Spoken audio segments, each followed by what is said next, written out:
The sophisticated models employ what's often called a dual alignment mechanism.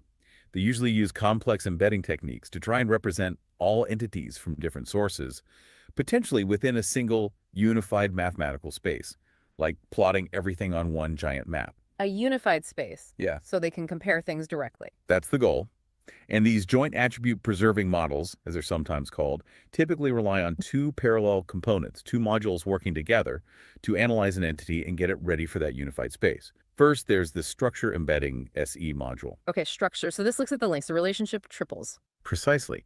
This module focuses entirely on modeling the entity's network, how it connects to other entities, the paths, the distances, the types of relationships. If you've heard of knowledge graph embedding models like TransE or maybe Rotate, the SE module uses algorithms like those. It maps entities and their relationships into this low-dimensional vector space, basically, a set of numbers representing the entity. And it tries to optimize it so that entities which are strongly connected in the graph end up mathematically close together in this vector space. Okay, so simplifying that. The structure embedding vector for, say, my service page is basically defined by what page is it linked out to and which pages link into it. It captures the neighborhood. You've got it. It captures the structural context. Right. And then running in parallel is the second module, attribute embedding, AE. Attributes. So this is looking at the descriptive stuff, the literals, the attribute triples. Exactly. This module focuses on the correlations between those descriptive details. It looks at the actual text, the numbers, the specific facts associated with the entity. It tries to group entities together based on similarities in their descriptions, even if they aren't directly linked structurally. How does it do that? Like just comparing the text.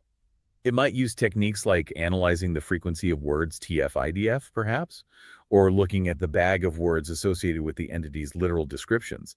It turns those descriptive facts into its own vector representation.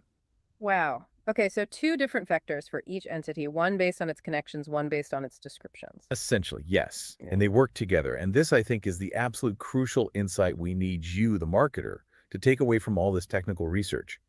Relying only on having a great internal linking structure, feeding the SE module, is not enough. And relying only on having really detailed, consistent product descriptions and specs, feeding the AE module, is also not enough. You need both. You absolutely need both. Successful, stable, reliable entity alignment requires both the structural signals and the attribute signals to be strong, consistent, complete, and coherent.